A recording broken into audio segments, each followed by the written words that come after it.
অর্ণব তখন বলল, রাঙামাটি খাগড়াছড়ি এই অঞ্চলের সাথেও আরেকটি জায়গা রয়েছে, সাজেক। আমরা যখন পরের বার আসবো তখন সাজেক ভ্যালিতে যাবো না।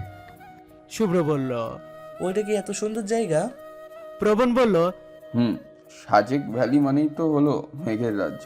জানিস, পাহাড়ে উঠলেই মনে হয় মেঘের রাজ্যে চলে এসেছি। শিশির হুট করে বলল, আপনি তো আমায় মেঘপুরি বলে ডাকেন, মানে সাজেক আমার আসল বাড়ি? মেঘপরি, আমাদের হানিমুনে তোমায় তোমায় নিয়ে বাড়ি নিয়ে যাব। এইবার লক্ষ্মীমের মতন চুপ থাকো। প্রবণের কথায় মেতে উঠল সবাই হাসির মেলায়। সবাই অনেক ঘোরাঘুরি করার পর সন্ধ্যায় বাড়ির উদ্দেশ্যে রওনা দিল। রাতের খাবার খেয়ে সবাই ঘুমিয়ে পড়লো। সারাদিন অনেক ঘোরাঘুরি করার কারণে সবাই খুব ক্লান্ত ছিল। পরের দিন সকালে তিথির ঘুম ভেঙে যায়। তাই তিথি ওর দাদু বাড়ি থেকে কিছুটা দূরে এসে দাঁড়ায়। তিথির দাদুর বাড়ি পাহাড়ের উপরে। ওপর থেকে সকালটা তিথি খুব অন্যরকম ভালো লাগলো। রাঙামাটি মানে অপার প্রাকৃতিক সৌন্দর্যের রাজ্য। রাঙামাটি পাহাড়ি কন্যার রাঙামাটির সৌন্দর্য পাখির ডানার মতোই পেখম মেলে সব মৌসুমে। প্রকৃতির নিবিড় আলিঙ্গনে বাধা রূপের রানী রাঙামাটির পরতে পরতে রয়েছে নানা বৈচিত্র্যতা।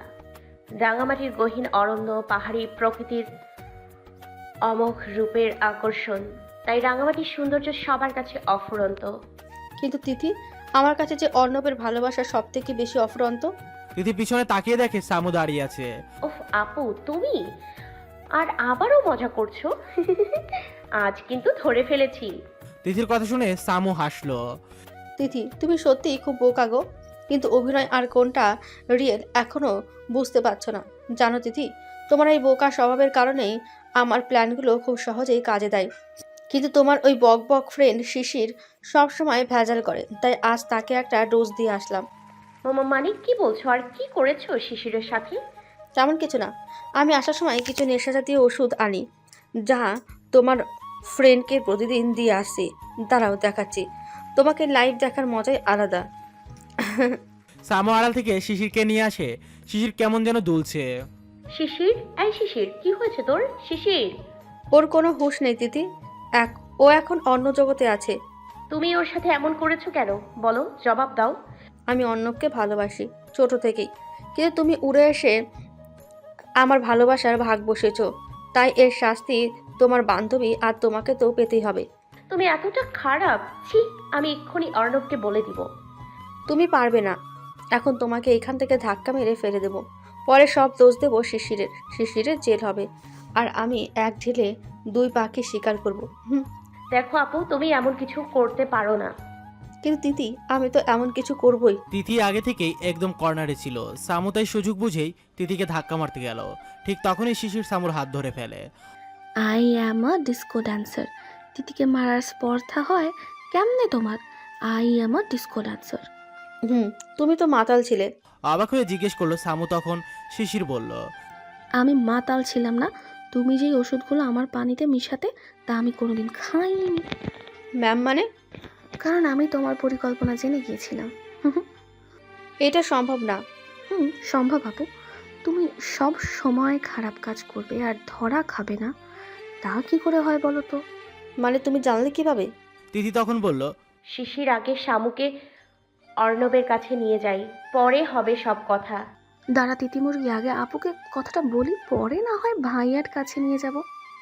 আমার মনে হয় ভাইয়া এখন এই কাল নাগিনীকে পাহাড় থেকে ধাক্কা মেরে ফেলে দেবে, তাই মৃত্যুর আগে কথাটা বলে দিই। তোমরা সব জানতে তার মানে? শিশির বলল, আমি জানতাম না, কিন্তু তিতি বেবি জানতো। তাহলে তিথি এতদিন বলেনি কেন? ও তোমাকে সুযোগ দিয়েছিল। আর তুমি অর্ণব ভাইয়ার খুব কাছের একজন মানুষ, তাই তিতি বেবি অর্ণব ভাইয়াকে কষ্ট দিতে চাইনি। জানো কি শামু আপু, প্রথম থেকেই তোমাকে কেন সন্দেহ হতো তাও ভেবেছি, কিছু বলবো না। ওয়াচ টাওয়ারে শুভ্র ভাইয়া অনুরোধ করেছিল তোমায় যেন কিছু না বলি। কিছুদিন পর নাকি তোমাকে নিয়ে ভাইয়া কানাডা চলে যাবে, তাই আমিও চাইনি তুমি যাওয়ার আগে অর্ণব তোমার এইসব কুকীর্তিগুলো জানো। তার মানে ওই দিন জাহাজে আমি যে তোমাকে... ও, ওইটা যে তুমিই আমায় ধাক্কা মেরেছিলে আমি বুঝতে পেরেছিলাম, কিন্তু শুভ্র ভাইয়ার কথা আর আমাদের এত সুন্দর জায়গায় ঘুরতে আসা আমি নষ্ট করতে চাইনি, তাই সব ধামা চাপা দিয়ে রেখেছিলাম। সামু তিথির কথা শুনে ঢোক গিলল। পরে বলল, নেশার ওষুধের কথা তোমার জানলে কিভাবে? শিশির তখন বলল, যেদিন জাহাজ থেকে সব গোছগাছ করছিলাম তখন তোমার ব্যাগে দেখতে পাই আমি। ওই কেবিনে শুভ্র ভাইয়া প্রবেশ করে আর ভাইয়া সব দেখে বুঝতে পারে। তখন শুভ্র ভাইয়া সব ঘটনা খুলে বলে আমায়। পরে ভাইয়া বলেছিল তোমায় নজরে রাখতে, তাই আমিও তোমায় নজরে রাখি। আর দেখি তুমি আমার খাবারেই এই সব মেশাও। তখন তিথি বলল, তাই তো গতকাল রাতে তুমি ঘুমিয়ে যাওয়ার পর আমি শুভ্র ভাইয়া আর শিশির প্ল্যান করি সকালে আমি পাহাড়ে আসবো আর আসার সময় তোমাকে একটু জাগিয়ে দিয়ে আসবো। আর আমি জানি তুমি জেগে যাবে, কিন্তু ঘুমানোর নাটক করবে, ঠিক তাই করেছো। দিদি চলে যাবার পর তুমি আমাকে ম্যাঙ্গো জুস দাও খাওয়ার জন্য, কিন্তু তুমি বুঝতে পারো নাই আমি না খেয়ে সব বাইরে ফেলে দিয়েছি। পরে মাতাল হওয়ার অভিনয় করি আর তোমার খারাপ কাজ ভিডিও করি। ভিডিও করার কথা শুনে সামু বলে। ফোন তুমি তো ফোন বাসায় রেখে এসেছো। তিথি তখন হাসতে হাসতে বলে, আপু এত কিছু জানার পরেও কিভাবে বলছো আমরা ফোন বাসায় রেখে আসবো? দেখো শিশিরের ওড়নায় তাকিয়ে। সামু তাকিয়ে দেখে অরুণা কালার ফোনের বক্স বা কাবাব, তাই বুঝতে পারে নাই সামু। ও শিট, আমার আগেই বোঝা উচিত ছিল আমার সবচেয়ে বড় শত্রু শুভ্র। ওকে আগে রাস্তা থেকে সরানো উচিত ছিল। তুই আমাকে মারতে পারতি সমু। সামু পিছনে দেখে অর্ণব, প্রবণ আর শুভ্র দাঁড়িয়ে। অর্ণবের চোখ থেকেই মনে হচ্ছে আগুন বের হবে। পারতাম, তুই তো ভাই নামের কলঙ্ক। তোর মতো ভাই থাকার চেয়ে খুন করা ভালো। তোকে খুব আদর ভালোবাসতাম, নিজের ছোট বোন ভাবতাম, আর তুই কেন আজ এতটা জঘন্য কাজ করতে পারলি? অর্ণব সামুর চুলের মুঠি ধরে সামুকে মারতে লাগলো। দিদি কাছে যেতেই শিশির তিথির হাত ধরে ফেলে। শুভ্র তখন অর্ণবের কাছে থেকে সামুকে ছাড়িয়ে নিজেও কয়েকটা থাপ্পড় মারে। ঠিকই বলেছিস, তোর মতো বোন থাকার চেয়ে না থাকা ভালো।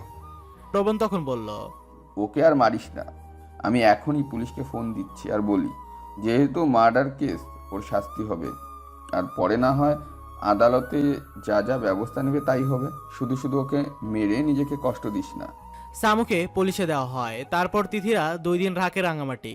পরে সবাই মিলে আবার ঢাকার উদ্দেশ্যে রওনা দেয়। তিথির দাদুর ইচ্ছা রাখার জন্য অর্ণব, তিথি, শিশির, প্রবণরা বিয়েতে রাজি হয়। তিথির দাদু শিশিরের আব্বুকে বিয়ের কথা বলায় শিশিরের আব্বু আর না করলো না। সবাই ট্রেনে চড়ে ঢাকা যাবে বলে ঠিক করেছে। ট্রেন স্টেশনের কাছে আসতেই ধীরে ধীরে এগোচ্ছে। তখন শুভ্রের চোখ এক জায়গায় গিয়ে আটকে যায়। ট্রেন থামার সাথে সাথে দৌড়ে চলে যায়। শুভ্রের পিছন পিছন অর্ণব, প্রবণ, তিথি ও শিশির দুজনেই চলে যায়। মায়াবিনী। মায়াবিনী নামটা শুনেই মেয়েটি শুভ্রর দিকে তাকালো আর হাসি দিয়ে সাথে সাথে অবাক হয়ে বলল, শুভ, তুমি এখানে? শুভ্র তার মায়াবিনীকে দেখে প্রথম রাগ করে চড় বসিয়ে দিল গালে।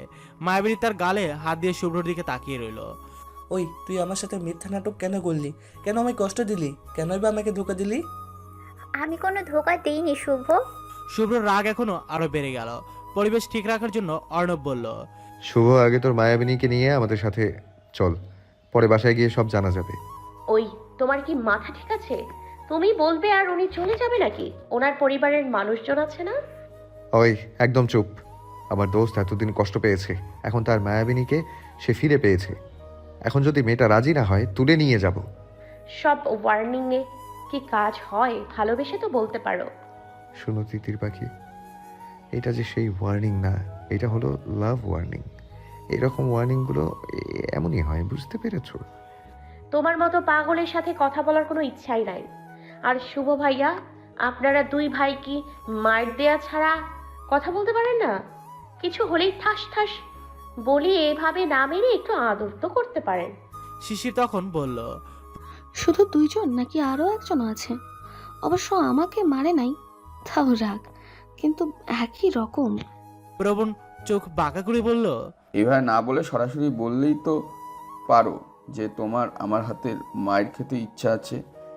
এত ঢং করে বলার কি আছে? তিথি তখন রেগে বলল, সবগুলাই এক। দাঁড়ান, আপুটাকে জিজ্ঞেস করি। আচ্ছা আপু, তোমার কি আমাদের সাথে যেতে কোনো আপত্তি আছে? না আপু, আসলে আমি বাড়ি থেকে পালিয়ে এসেছি। যে কোনো সময় ওরা এসে যাবে।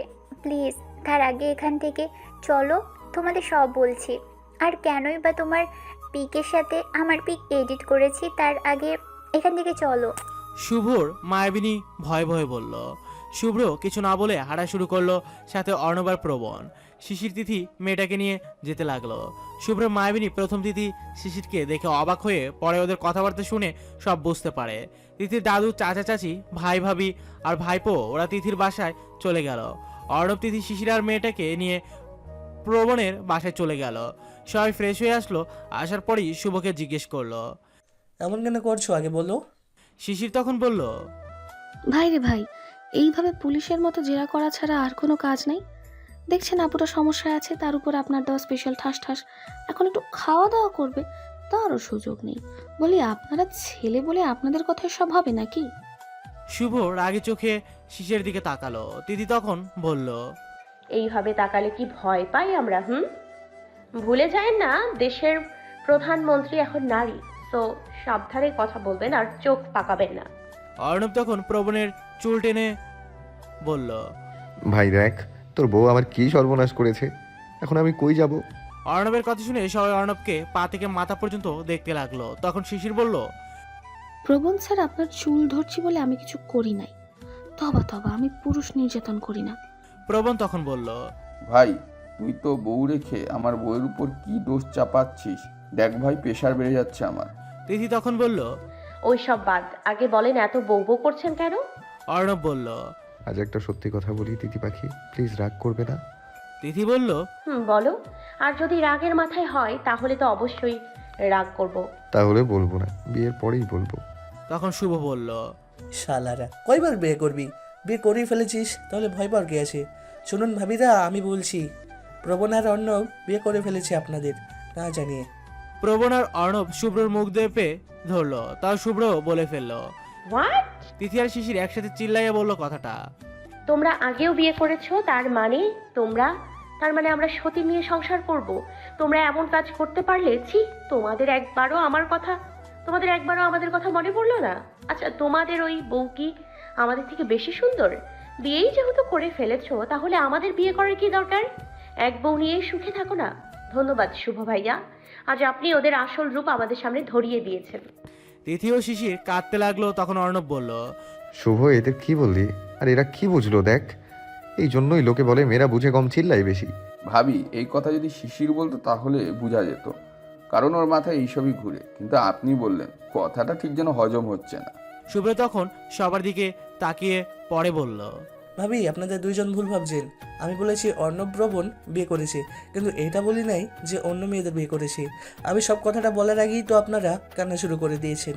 এখন শুনুন, কিছুদিন আগে প্রবণ আর অর্ণব আপনাদের তুলে নিয়ে অর্ণবের বাংলো বাড়িতে নিয়ে গেছিল না, তখন আপনাদের একটা ব্যাপারে সে করতে বলেছিল, ওইটা ছিল কাবিননামা, আর ওইখানে বিয়ে হয়ে যায় আপনাদের। শুভ্রর কথা শুনে তিথির অনেক রাগ হয় অর্ণবের প্রতি। তখন সবাই মিলে তিথিকে শান্ত করে। তবুও তিথি রাগ করে বাসায় যেতে লাগলো। তখন শুভ্রর মায়াবিনী বলল, দিদি, কাজটা তুমি ভালো করছো না। অর্ণব ভাইয়া তোমায় ভালোবাসে বলেই হয়তো এই কাজ করেছে।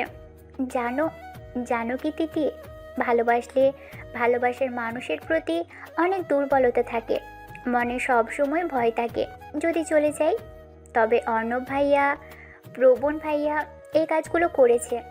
আচ্ছা, তুমি শুধু ওদের এই একটাই ভুল দেখে দূরে চলে যাচ্ছ, কিন্তু ভাইয়াদের ভালোবাসার মুহূর্তগুলো কেন ভাবছো না? তোমাদের ভালোবাসার মাঝে একটা ভুল, এটা তো কোনো প্রবলেম না, তাই না? শুভ্র তার মায়াবিনী কথাগুলো শুনে মুগ্ধ হয়ে শুনছিল। তিথি কথাগুলো শুনে ঝাপটে ধরে, সাথে শিশিরও। সত্যি মায়াবিনী ভাবি, তুমি খুব ভালো। আমার নাম তো মায়াবিনী না, আমার নাম রোদেলা। সবাই ভালোবেসে রোদ বলে ডাকে। তিথি রোদকে নিয়ে সোফায় বসে পড়লো। এখন বলো রোদ, তুমি কেন এসব করেছো? রোদ তখন বলা শুরু করলো, আমার ভাইয়ার নাম তন্ময়। শিশিরের সাথে ভাইয়ের সম্পর্ক ছিল, তোমরা জানো? তন্ময়ের কথা শুনে সবাই চমকে উঠলো, বিশেষ করে রোদ যে তন্ময়ের ছোট বোন এটা শুনে। আমি আমার ভাইয়ার এসব কথা আগে জানতাম না। একদিন ভাইয়ার ফোন নিয়ে গেমস খেলছিলাম, তখন শিশির পিকটা দেয় আর সাথে ডিটেলসে বলে ও কোনো মেয়ে। আমার কাছে খুব ভালো লেগেছিল শিশির আর তার ফ্রেন্ডকে, তাই পিকটা আমার কাছে নিয়ে আসি। এর কিছুদিন পর শুভর সাথে আমার সম্পর্ক হয়, তখন শুভ আমার পিক চাইতো, কিন্তু এরই মাঝে আমি আমার ভাইয়া খারাপ কাজের কথা জেনে যাই। তার ভয়ে ছিলাম পিক দিব কি না। সেখানে নিজের ভাইকে বিশ্বাস করতে কষ্ট হচ্ছিল, সেখানে শুভকে তো সামনাসামনি চোখে দেখি নাই, তাই পিকটা এডিট করে দিই। আমি শুভকে মন থেকে ভালোবাসি। কিন্তু ও কি আমাকে ভালোবাসে তার প্রমাণ নেওয়ার জন্য আমি শুভকে বলি নাই কোনটা আমি। শুভ বলেছিল ও হঠাৎ করেই চলে আসবে। তার কিছুদিন পর ফোন নষ্ট হয়ে যায় আমার। ভাইয়াকে বলা সত্ত্বেও ফোন কিনে দিল না। ছোটোবেলায় আব্বু মারা যাওয়ার পর আম্মুও কিছুদিন পর মারা যায়। তখন থেকে ভাইয়া আর আমি থাকি। কিন্তু শিশিরের সাথে খারাপ কাজ করতে গিয়ে ভাইয়া ধরা পড়ে আর পুলিশে দেওয়া হয়। তখন থেকে ভাইয়া যেসব মেয়েদেরকে নিয়ে টাইম পাস করেছে তাদের ফ্যামিলির সদস্যরা আমাকে বিরক্ত করা শুরু করেছে। এতদিন এখানে ওখানে লুকিয়ে থাকতাম, তবুও ওরা কিভাবে যেন খোঁজ পেয়ে যেত। তাই আজ স্টেশন থেকে অন্য কোনো জায়গায় যাওয়ার সিদ্ধান্ত নিয়েছিলাম। সত্যি কথা বলতে আমার ভাইয়ার শাস্তি ভাইয়া তো পাচ্ছে, সাথে আমিও। রোদ কাঁদতে লাগলো। তিথি শিশির রোদকে শান্ত করার চেষ্টা করছিল। তখন অর্ণব চোখের ইশারা দিয়ে বোঝায় রোদকে এখন শুভ শান্ত করতে পারবে, আমরা অন্য কোথাও যাই। তিথি কথাটা বুঝতে পারে, শিশিরের কানে ফিসফিস করে বলে এখন শুভ্র রোদকে আলাদা সময় দেওয়ার জন্য। শুভ্র রোদকে আলাদা রেখে প্রবণ শিশির অর্ণব তিথি চলে যায়। এই যে মায়াবিনী, কান্না করবে না, এই দেখো আমি আছি তো। বোকামি একদম, কান্না করবে না। জানো কত খুঁজেছি তোমায় কিন্তু পাইনি। তোমার ভালোবাসার টানেই তো কত দূর থেকে চলে এসেছি। জানো তোমার ভালোবাসা ছিল আমার কাছে ড্রাগ অ্যাডিকশন, তাই তো তোমায় ছাড়া থাকতে পারছিলাম না। আমার ভালোবাসা সত্যি বলে আজ তোমায় খুঁজে পেয়েছি। দেখো তোমায় কথা দিচ্ছি, তোমাকে আর কোনোদিন কষ্ট দিব না। প্লিজ আর কান্না করো না, কষ্ট হচ্ছে তো। রোদ শুভ্র কথা শুনে শুভ্রকে জড়িয়ে ধরে। শুভ্র তার মায়াবিনীকে এত কাছে পেয়ে জড়িয়ে ধরে।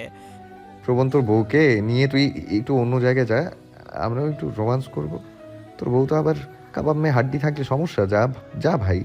শিশির তখন অর্ণবের দিকে চোখ পাকিয়ে বলল, এখন আমি কাবাব মে হাড্ডি হয়ে গেছি তাই না? যখন আমি কাজে আসি তখন আমি ভালো, আর কাজ শেষ হলেই কিছু না। প্রবাদ আছে না, কাজের সময় কাজই, কাজ শেষ হলেই বাজি। এখন আমিও তাই হয়ে গেছি। অর্ণব তখন শিশিরের মাথায় হাত দিয়ে বলল, না শিশির, তুমি হলে আমার কিউটি বোন। জানো আগে খুব রাগ হতো, তিথি সব সময় তোমাকে আমার থেকে বেশি প্রায়োরিটি দিত। কিন্তু এখন বুঝতে পারছি তোমার মতো ফ্রেন্ড বোন কয়জন পায়। তুমি আর তিথি হলে তো একে অপরের ছায়া। তোমাদের ফ্রেন্ডশিপের প্রতি রইল আমার স্যালুট। Thank you. আচ্ছা, এত পাম দিতে হবে না, আমি যাচ্ছি। স্যার চলুন। প্রবণ শিশিরের কথা শুনে হাসতে লাগলো আর শিশিরের পিছন পিছনে যেতে লাগলো।